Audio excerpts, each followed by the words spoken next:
I've actually started the painting process. This is the second coat. Looks pretty great. I like it. I like the painting method better than spraying. So I'll continue doing this way. I really just wanted to get one piece sort of done.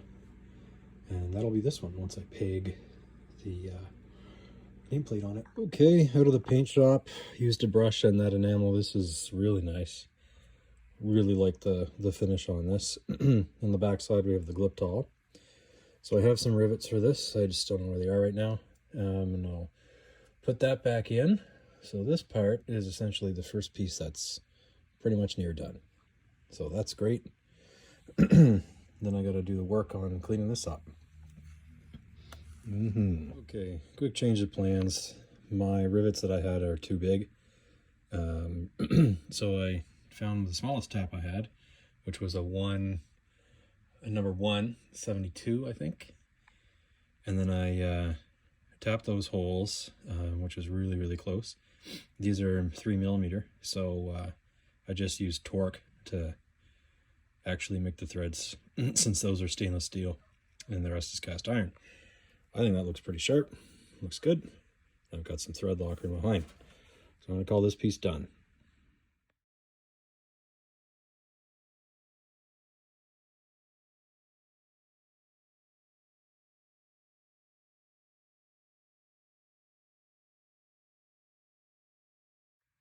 So finally pulling everything out of the evaporust tub. I think it's been in here for, honestly, like months. This came out really nice, but I had some of the cast iron pieces that come out almost like squishy. And so I'm not really sure what's going on with that, but let's see if this piece still has it. Oh, it's way far in there, isn't it? Oh, good Christ, that's cold. All right, I'll show you later. This is freezing.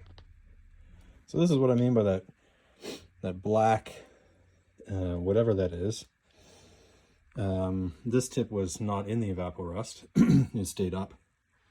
But it's almost like what happens when you have a gasket that's exposed for too long. See that? Anyway, I don't know. So whatever's on here is also quite thick. And my understanding is that the evaporust wouldn't eat through things, but like, look at this. So I wonder if there's some sort of weird electrochemical thing happening here, because I don't remember these being full of paint. But like, what is that? Is it leftover grease that bound to this? I don't know. I have no idea. So onto this piece, I have it mounted to the top of the, I guess you could say the bottom half, or the the foot. This does not need much in the way of Bondo to make the casting look good, so we're just going to go ahead and hit this with the wire wheel and all that sort of stuff, and get it cleaned up. So no sense in really showing that too much. Both sides, everything, and then I'll start priming it today.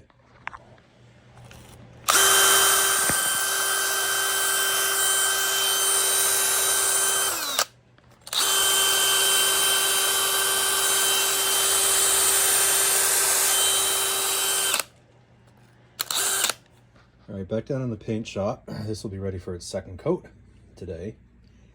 It probably could use some Bondo there, but I'm not going to bother.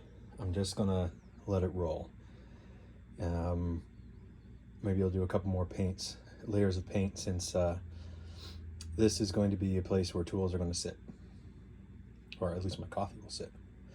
So the plan will be to start on the back side, so that the paint finishes on the top, since I don't have a hanging setup. So backside, front side, backside, front side, repeat. So I'm always ending on the front side, or at least the top side. So that's what's next. Well, it's taken a long time to get here, but we're getting close to the amount of cleanliness that I think will be okay to Gliptol the inside. You can see the rust build up from there and the humidity that gets in. So I only really need to go up to sort of that cross member for the oil, or the Gliptol, but or at least I think I do. But I'm going to do the whole casing instead. Anything that's a contact surface I won't use. But it's time to make this sewn up so I can get working on other things. So it's about 10 degrees Celsius here in the shop, which is the minimum application temperature. And I've checked the casting and we're pretty close to it. But I think I will heat it up with a torch just a little bit. And then hopefully by the next time you see this, it'll be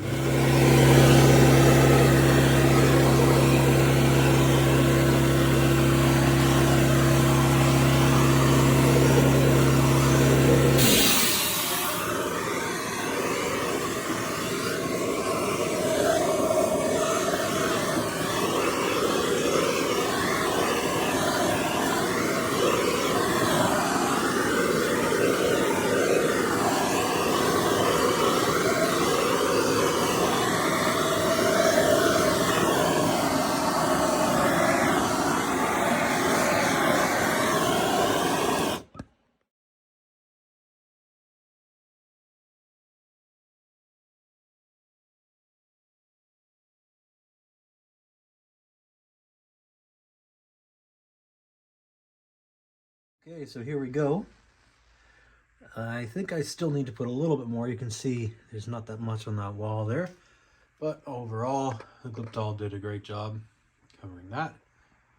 So, now that this is done, I think I can start moving into repairing the other parts of the head and getting the head cleaned up and all that. Big Bondo job.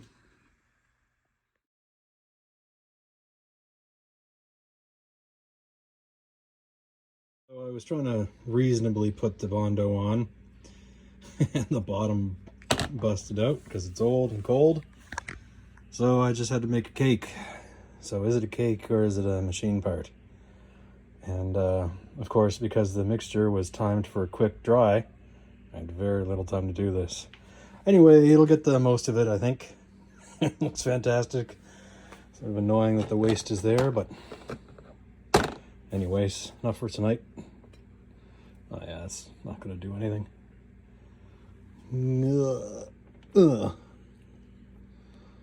Okay, I just gotta stop touching this. Okay, maybe a little bit more.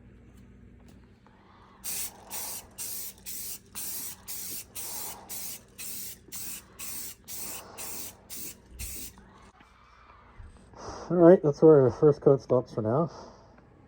Okay, so this is the hand crank shaft that I'm going to remake because this is compromised, right? There's so many holes through here now. So I'm just going to use this piece of mild steel, turn it down, and yeah, it should be a relatively straightforward process.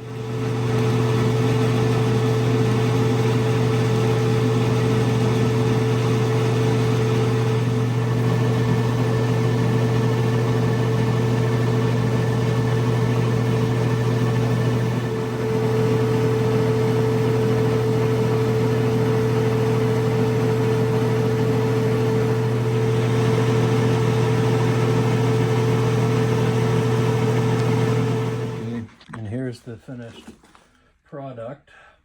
I don't know where the, oh, there it is, the bottom piece is. I know that's the top.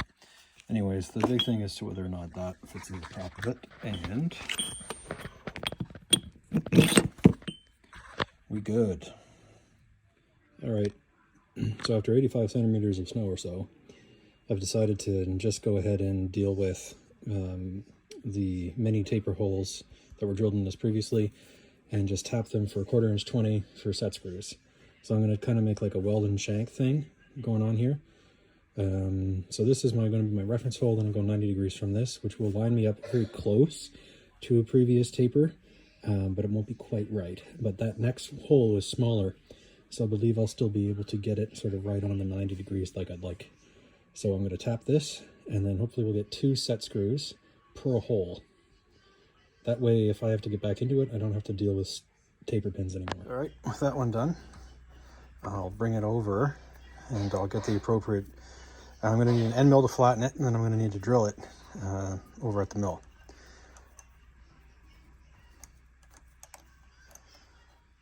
All right, to get the position close enough, I'm using the new shaft, which is here, the old bushing, and I have it positioned on the hole that's close to 90. I'm just going to be able to just straighten that out with the mill as is positioned right now. And then I'm using the old shaft up and supported by these shim blocks and this jack so that I can get a nice straight cut. So with 3/16 end mill, this should be good to go for a 1/4 inch 20 cut. And from there, I can probably go ahead and mill the flats.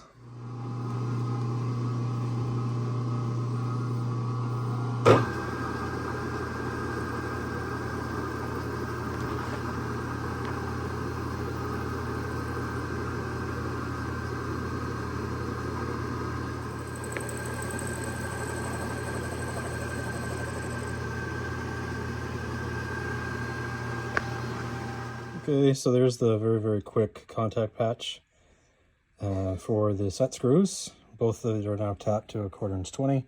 So I'll put the collar on, tighten them down, and see if I have to either make these larger or will it be enough. I'm hoping it's enough. Okay, and there we go. I did it the old hand test because obviously I can produce as much torque as the machine. So obligatory double tap, but that ain't going nowhere. Okay, and here it is all the way through into the handle. So there's a little gap there. I did copy the measurements from this one, but who knows if that's original or not. Either way, I probably won't chase that too much. So yeah, flats work, and yeah, we're good. So voila. Okay, back in the paint shop after the first coat of primer, I have this here, and you can see some scuff marks on there as I tried to fit it in before, back with the other one. But now that we have everything nice and true, moment of truth, come along for the ride. Oh, woo! Yes, sir. Sweet. So more and more things are starting to come together. This is the first coat of the navy gray. So once this sets and dries, I'll put another one, maybe 2 additional coats on, and I'll be able to get to this mechanism now, which is the power feed selector.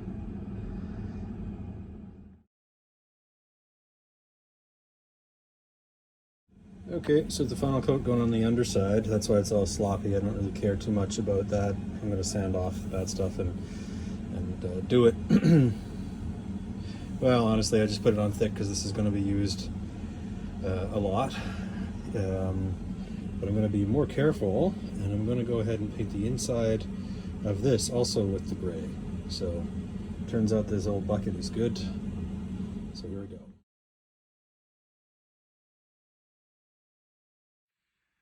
So while I'm waiting for paint to dry, literally, figured I might as well tackle this for fun.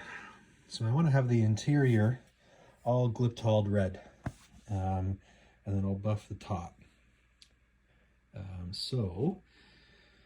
I got quite a bit of cleaning to do here, and so I just got to work on that.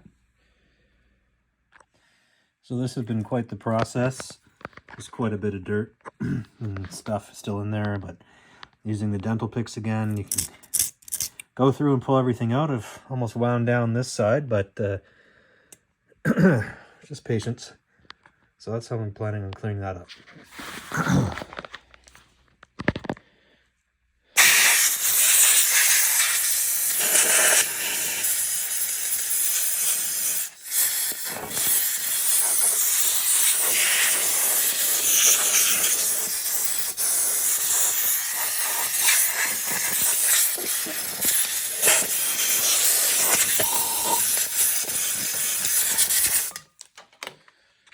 And to really help get in there, I've got the steel brushes out instead of the brass on purpose, because we have some scale and other garbage in here. So just angling them in and then brushing. It's a little bit out of focus, but you get the point. Well, some of that dust that came out there.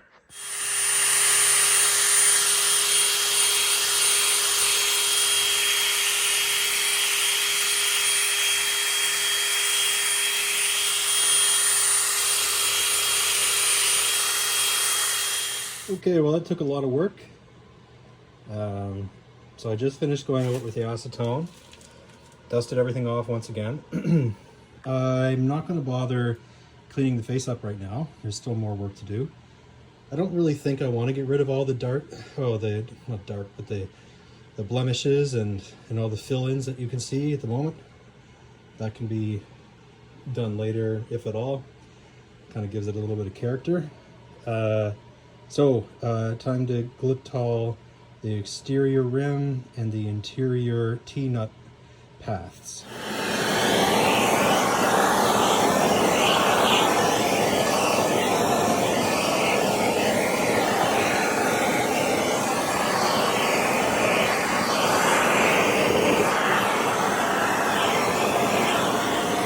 Alright, so this is where we stop for today. Gliptol's on. You can hear my respirator's on because it's stinky.